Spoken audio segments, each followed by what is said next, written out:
नमस्कार। अपना कक्षा 6 का 16वां लेसन है कचरा संग्रहण एवं निपटान। देखिए, इस लेसन के अंतर्गत हमें क्या क्या जानने को मिलेगा।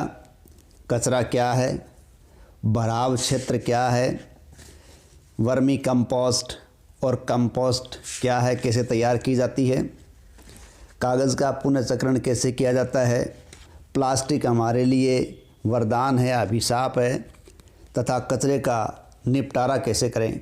इस प्रकार की बातें इस लेसन के अंदर अपने को देखने को मिलेंगी।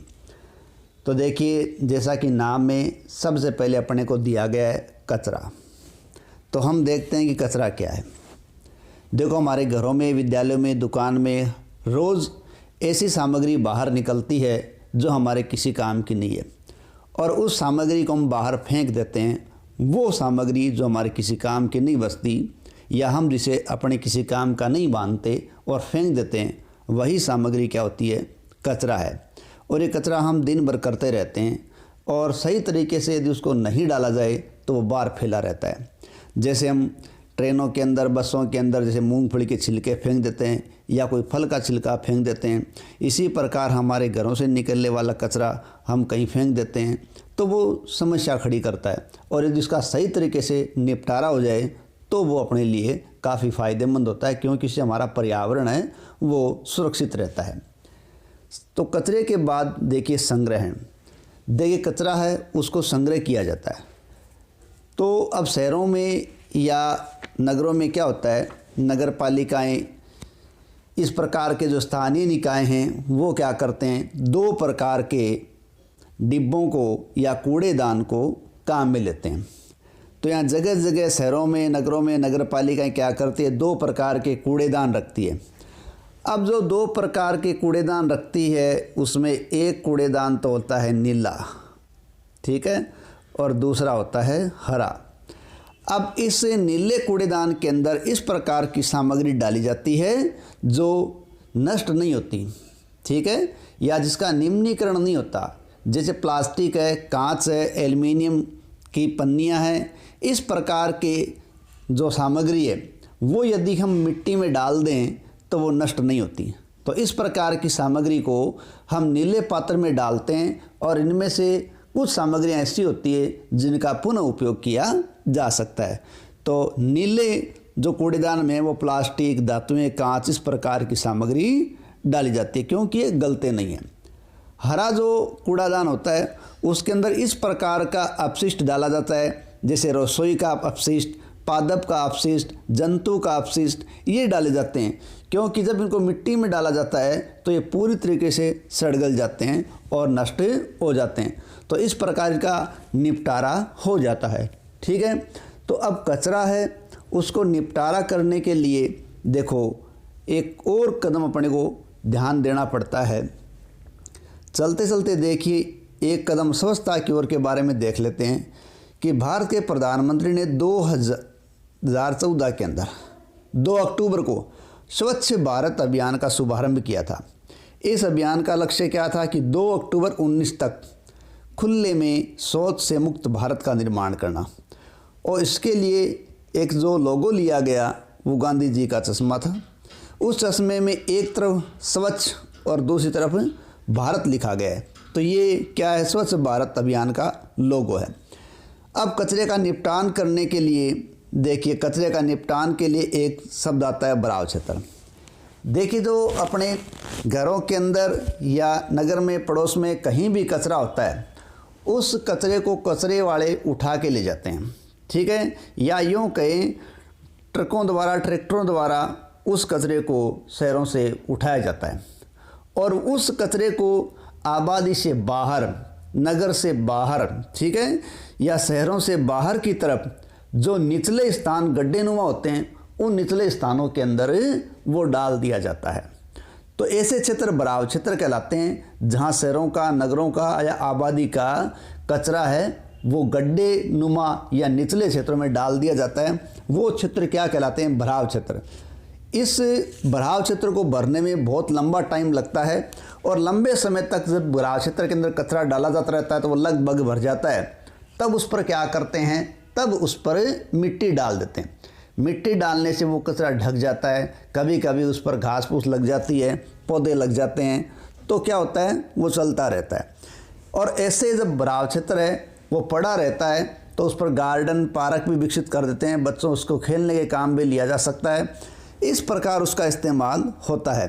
लेकिन लगभग जब 20 वर्षों तक ये दबाव इस ज़मीन पर पड़ता है, या यूँ कहें कि उस कचरे पर ढका हुआ मिट्टी का जो परत है वो लगभग 20 वर्षों तक उस मैदान में से पड़ा रहता है, उसके बाद उसमें कोई निर्माण कार्य करवाया जा सकता है। ठीक है, अब बात ये होती है कि कंपोस्ट क्या है। देखिए, जब ज़मीन के अंदर इस प्रकार की सामग्री डाल दी जाती है जो ज़मीन के अंदर डाली रहने से सड़गड़ के पूरी तरीके से नष्ट हो जाती है और उसमें से कोई किसी प्रकार की दुर्गंध नहीं आती। ठीक है, तो ऐसे पदार्थ जो कचरे की कुछ चीज़ें होती हैं और ज़मीन में दाबने से पूरी तरीके से गल जाती हैं और गलकर खाद बनाती है, और ये खाद पौधों के लिए बहुत ही लाभदायक होती है। इस प्रकार कुछ पदार्थों का गलकर खाद में परिवर्तित होना कंपोस्टिंग कहलाता है। क्या कहलाता है? कंपोस्टिंग। इस चित्र में देखो दिखाया गया है कि गड्ढे खोदकर सामग्री को बूरा जा रहा है। अब सारी चीज़ों को तो बूरने से वो खाद में नहीं बदलती, लेकिन जो ज़मीन के अंदर सड़गड़ के नष्ट हो जाती हैं वो चीज़ें क्या हो जाएंगी, वो चीज़ें इसके अंदर खाद में रूपांतरित हो जाएंगी। अब खाद में जब रूपांतरित हो जाएंगी तो वो क्या कहलाएंगी? कंपोस्ट। ठीक है, यानी कुछ पदार्थों के विलगित होकर या गलकर खाद में बदलने की क्रिया कंपोस्टिंग कहलाती है। ठीक है, अब कंपोस्टिंग है वो कचरा इस प्रकार का होता है जब पूर्ण तरह गल जाता है और गलने के बाद उसमें किसी प्रकार की दुर्गंध नहीं आती, तो इससे मिट्टी में मिला दिया जाता है और पौधों के लिए बहुत ही लाभदायक होता है, क्योंकि पौधों को पूर्णतः पोषण प्रदान करता है। ठीक है, तो इसी प्रकार क्या है कि सड़कों के किनारे सूखी पत्तियों कचरे के ढेर भी जगह जगह लगे रहते हैं, उनको जलाया जाता है। इसी प्रकार किसान क्या करता है कि वो खेत के अंदर भी अपशिष्टों को जलाता है। तो इनके जलाने से क्या होता है कि वातावरण में हानिकारक गैसों का प्रभाव बढ़ता है और वातावरण प्रदूषित होता है।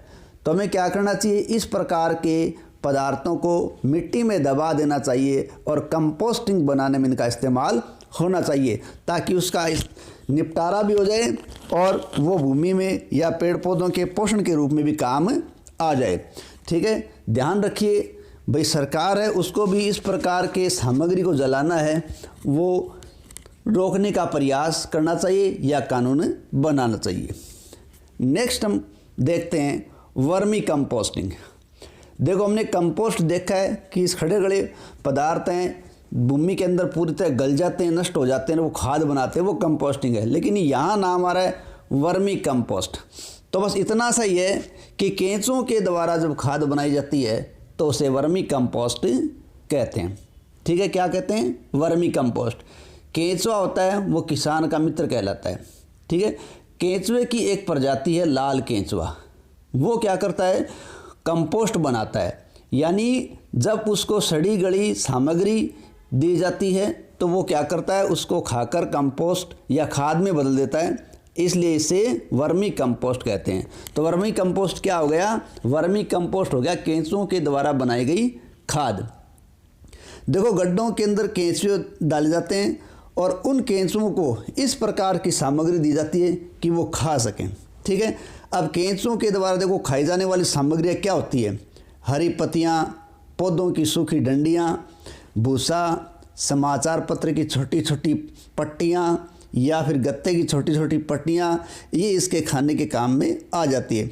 इसके अलावा फल के छिलके, सब्जी के छिलके, चाय, कॉफ़ी आदि का बचा हुआ भाग, ये क्या है? ये गड्ढों के अंदर डाल के केंचुए के भोजन के रूप में दिए जा सकते हैं। ठीक है, लेकिन ध्यान रहे इन केंचुओं को नमक, अचार, तेल, सिरका, मांस एवं दूध से निर्मित अपशिष्ट पदार्थ भोजन के रूप में नहीं देने चाहिए, क्योंकि लाल केंचुआ है इन प्रकार के पदार्थों से रोग में बदल सकता है, या यूँ कहे कि वहाँ रोग कारक जीव उत्पन्न हो सकते हैं। ठीक है, इसलिए इस प्रकार के पदार्थ न दें। तो लाल केंचुआ जब रहता है गड्ढों में तो ध्यान रखें वो अपने खाने लायक पदार्थों को खाता है, जैसे घास के अपन पदार्थ बता रहे हैं, सब्जी फल के छिलके बता रहे हैं, चाय कॉफ़ी का अवशेष बता रहे हैं। ठीक है, पौधे की विशेष बता रहे हैं, ये खाता है। लाल केंचुए में क्या दांत नहीं होते, ये ध्यान रखें, लाल केंचुआ है उसमें क्या नहीं होते, दांत नहीं होते हैं, ठीक है। उसमें एक विशेष संरचना होती है और उस विशेष संरचना को गिजर्ड कहते हैं, ठीक है। यानी लाल केंचुए में क्या नहीं होते, दांत नहीं होते, और दांत के स्थान पर उसमें एक विशेष संरचना होती है जिसे गिजर्ड कहा जाता है, जो भोजन को पीसने में उसकी सहायता करती है, ठीक है। इसी प्रकार यदि हम अंडे के छिलके, समुद्री शंख या सिप्पी का चूरा इनको साथ आहार के रूप में देंगे तो आहार के साथ कृमि के गिजर्ड में पहुंच जाता है और भोजन को पीसने में उसकी सहायता करता है। कोई लाल कृमि एक दिन में अपने शरीर के भार के बराबर आहार खा सकता है। ध्यान रखें, जो लाल केंचुआ है वो अपने शरीर के भार के बराबर भोजन है वो आहार के रूप में करता है प्रतिदिन, ठीक है। लेकिन ये ध्यान रखना चाहिए कि लाल केंचुआ है वो बहुत ठंडे और बहुत गर्म वातावरण में नहीं रह सकता, अतः आसपास नमी वाला वातावरण हो वो ठीक है। ज़्यादा गर्मी या ज़्यादा सर्दी वाला उसमें काम नहीं होना चाहिए। और जिस गड्ढों के अंदर ये डाले जाते हैं, रखे जाते हैं, जहाँ वो खाद बना रहे हैं, उस खाद को बनने में लगभग 3 से 4 सप्ताह का समय लग जाता है और उस गड्ढों से निकालकर खाद को काम लिया जा सकता है। इस प्रकार सर्वोत्तम खाद बनाई जाती है केंचुओं के द्वारा, और केंचुओं के द्वारा बनाई गई ये खाद ही वर्मी कंपोस्ट कहलाती है, जो रासायनिक खाद से कहीं बेहतर होती है। रासायनिक खाद क्या होती है? रासायनिक खाद या उर्वरक जो फैक्ट्रियों में तैयार किया जाता है, वो जैसे जैसे ज़मीन के अंदर डालते जाते हैं, ज़मीन पहले तो फसल का उत्पादन ज़्यादा करती है, लेकिन जैसे जैसे समय बीतता जाता है उसमें रासायनिक पदार्थों की मात्रा ज़मीन में ज़्यादा हो जाती है और धीरे धीरे वो भूमि को खराब कर देती है। इसलिए इस प्रकार की सामग्री है वो इस्तेमाल न करने की बजाय केंचुओं के द्वारा वर्मी कंपोस्ट या कंपोस्ट का इस्तेमाल ज़्यादा कर लेना चाहिए। अब देखिए, सोचिए और फिर फेंकिए। देखो न, अपने घरों के अंदर बहुत ज़्यादा कचरा निकलता है, ठीक है, लेकिन अपन घर के अंदर कचरा है वो इकट्ठा कर लें और ऐसे रखें कौन सा कचरा दोबारा काम आ सकता है और कौन सा कचरा दोबारा काम नहीं आ सकता। तो जो कचरा दोबारा काम लेने लायक स्थिति में हो उसे दोबारा काम में लिया जा सकता है, और जो नहीं लेने लायक है उसे हम बाहर निस्तारित कर सकते हैं, ठीक है। जैसे फलों के छिलके, सब्जी के छिलके या अन्य भोज्य सामग्री है, वो यदि हमारे पास बचती है तो उसको पशुओं को खिलाकर भी उसका निस्तारण किया जा सकता है, ठीक है। इसी प्रकार कागज़, गत्ते आदि को गलाकर, ठीक है, लुगदी बनाकर उसे अन्य गुलदस्ते या अन्य सामग्री बनाने के लिए काम में लिया जा सकता है, जिससे उस सामग्री का निस्तारण भी हो जाएगा और कोई नई चीज़ बन भी जाएगी, ठीक है। तो उसे इधर उधर फेंकने की बजाय उसका निस्तारण करने का प्रयास करना चाहिए। कागज़ का पुनर्चक्रण, देखिए हम जानते हैं कागज़ बहुत ही आवश्यक चीज़ है और काफ़ी मात्रा में पानी और पेड़ों को काटने की ज़रूरत पड़ती है यदि हम कागज़ बना रहे हैं तो, ठीक है। इसलिए हमें क्या करना चाहिए, प्रयास करना चाहिए कि हमें कागज़ का पुनर्चक्रण करना चाहिए। कागज़ को गलाएं, एक लुगदी बनाएं और जालीदार स्थिति पर उसको फैलाकर दबाकर उसको कागज़ बनाया जा सकता है। और ये कागज़ है वो एक सही कागज़ से हम कह सकते हैं कि ताज़ा कागज़ है, उस कागज़ से थोड़ा हल्के किस्म का होगा लेकिन उससे काम लिया जा सकता है। उसमें रंग मिलाकर लुगदी में नए रंगों के कागज़ भी बनाए जा सकते हैं और इसे कोई डिज़ाइन बनाने में काम में लिया जा सकता है। तो इस प्रकार कागज़ फैलने से या खुले में बिखरने से भी बचाया जा सकता है। नेक्स्ट है प्लास्टिक वरदान या अभिशाप। देखिए आज की जो वर्तमान परिस्थितियाँ हैं उन परिस्थितियों में प्लास्टिक का इस्तेमाल ज़्यादा से ज़्यादा हो रहा है। कारण कि प्लास्टिक है वो बहुत सस्ता पड़ता है, चीर स्थायी है, लंबे समय चलता है, भोज्य सामग्री से क्रिया नहीं करता, उसको लाना ले जाना आसान है, सुंदर भी दिखता है, अलग अलग रंगों में होता है, अलग अलग आकृति में डाला जा सकता है। इसलिए प्लास्टिक का हर जगह प्रयास किया जा रहा है या उसका प्रयोग किया जा रहा है। लेकिन इसी प्रकार प्लास्टिक का इस्तेमाल होता रहा तो ये वरदान की बजाय अपने लिए अभिशाप बन सकता है, या यूँ कहें कि अभिशाप बनता जा रहा है। कैसे कि आज हर सामग्री है वो प्लास्टिक की थैलियों में आने लगी है। इन्हीं प्लास्टिक की थैलियों के अंदर जो सामग्री होती है उसका हम काम लेने के पश्चात थैलियों को बाहर फेंक देते हैं और ये जब जलाई जाती है तो हानिकारक गैसें उत्पन्न करती हैं, इसी प्रकार फेंकी गई जो थैलियाँ हैं वो शहरों की या नगरों की नालियों को अवरुद्ध कर देती हैं और वहाँ कीचड़ फैलकर अनेक प्रकार के जीवाणुओं को फैला देती है, जिससे वहाँ बीमारियाँ पनप जाती है। इसी प्रकार थैलियों के अंदर जब कोई सामग्री डालकर फेंक दी जाती है तो उनको गाय जैसे जानवर खा लेते हैं और वो उनकी जान के लिए समस्या खड़ी हो जाती है। इस प्रकार प्लास्टिक है वो बड़ा ही मुश्किल में डालता जा रहा है, पर्यावरण को ज़्यादा से ज़्यादा नुकसान पहुँचाता जा रहा है। अब प्लास्टिक के अति उपयोग को निम्न करने के लिए हमें प्रयास करना चाहिए। इसके कचरे के निपटान के लिए हमें देखो क्या करना चाहिए। देखो हम प्लास्टिक की थैलियों का कम से कम उपयोग करें और जहाँ भी संभव हो बिना किसी दुष्प्रभाव के हम इन थैलियों का पुनः उपयोग करें, इसलिए कि ताकि हमारा पर्यावरण सुरक्षित रहे। दुकानदार से कागज़ के थैले उपयोग करने का आग्रह करें।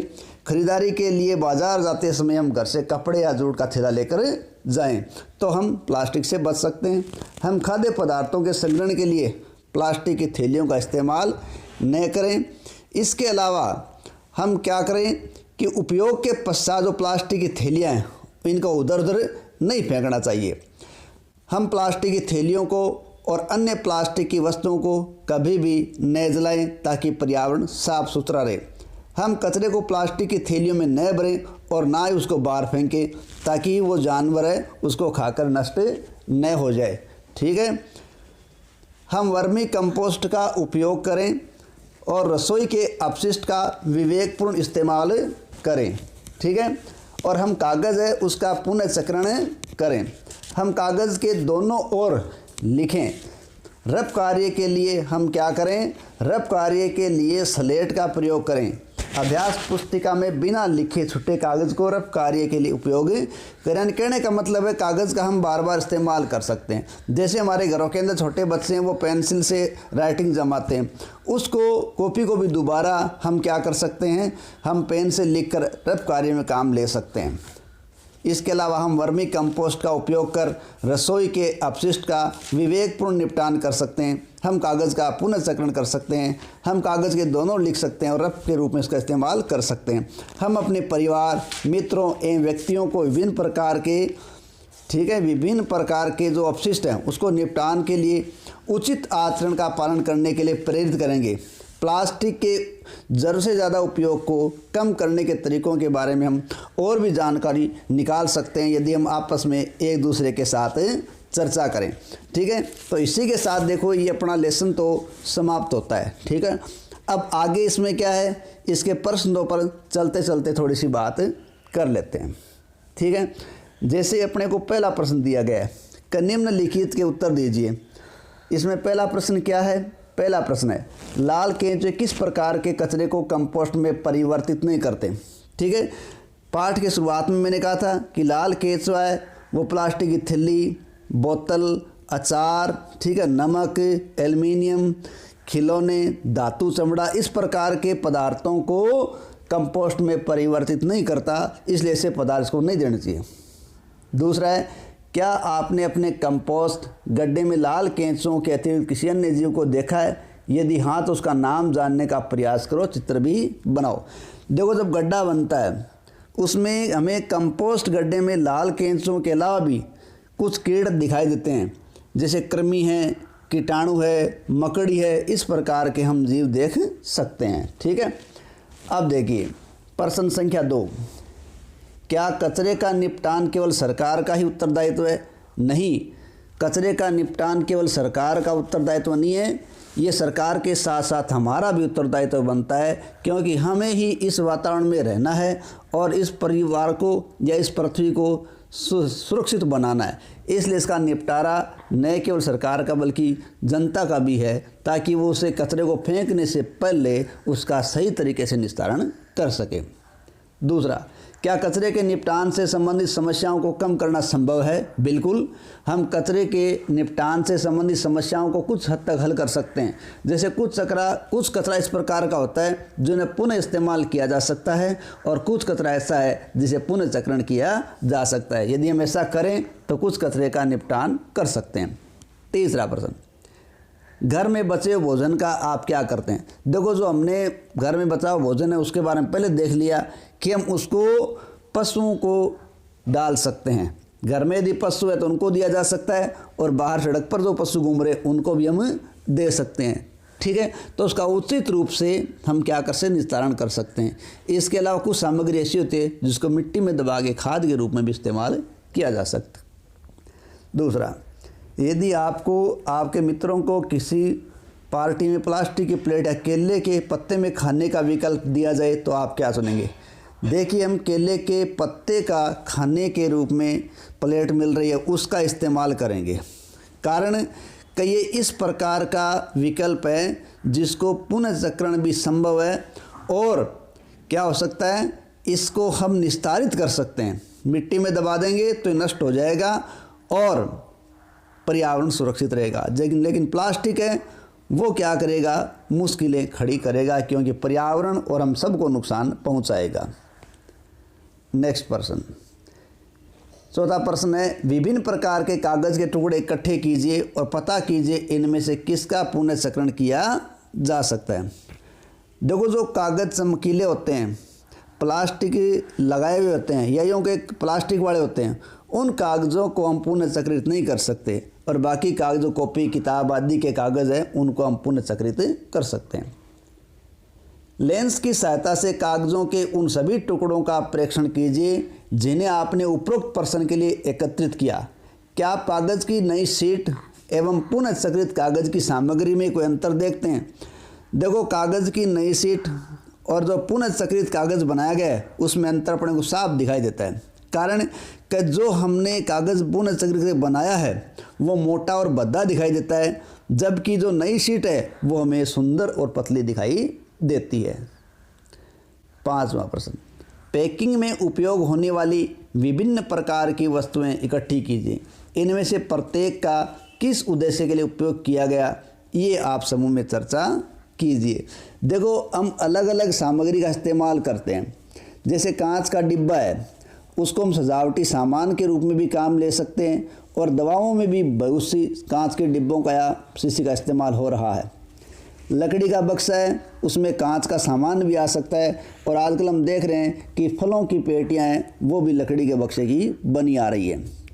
प्लास्टिक का कवर है, अपने वस्त्र, कपड़े आदि के निर्माण के या उनको कवर करने के लिए इसका इस्तेमाल करते हैं, क्योंकि कपड़े होते हैं लगभग वो प्लास्टिक की थैलियों में पैक किए जा रहे। इसके अलावा बाहरी सामग्रियाँ वो लगभग प्लास्टिक की थैली के अंदर आ रही हैं।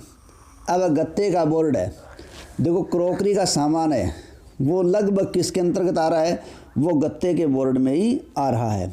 ठीक है, कागज़ का थैला, कागज़ के थैले में देखो बहुत हल्की प्रकार की खाद्य वस्तुएं रखी जा सकती हैं, भारी नहीं रखी जा सकती, और दूसरा उसमें खाली चीज़ें रखी जा सकती है। ठीक है, ये सूखी। दूसरा है, एक ऐसा उदाहरण दीजिए जिसमें पैकेजिंग की मात्रा कम की जा सकती हो। ठीक है, देखो, वस्त्र या कपड़ों में पैकेजिंग की मात्रा कम की जा सकती है। ठीक है, तो ध्यान रखें, वस्त्र या कपड़े ऐसे हैं जिनमें पैकेजिंग की मात्रा को कम किया जा सकता है। तीसरा, पैकेजिंग की कचरे की मात्रा किस प्रकार बढ़ जाती है, इस विषय पर एक कहानी लिखिए।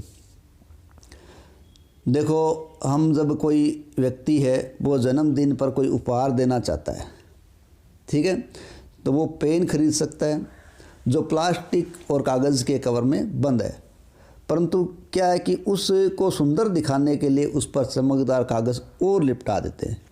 इस प्रकार पेन के कवर बढ़ जाते हैं। वो पेन सीधा भी दिया जा सकता था, लेकिन कवर करके दिया जाता है तो अतिरिक्त कवर उस पर लिपट जाता है, जिस कवर का कोई महत्व नहीं रहता, और वो फेंक दिया जाता है।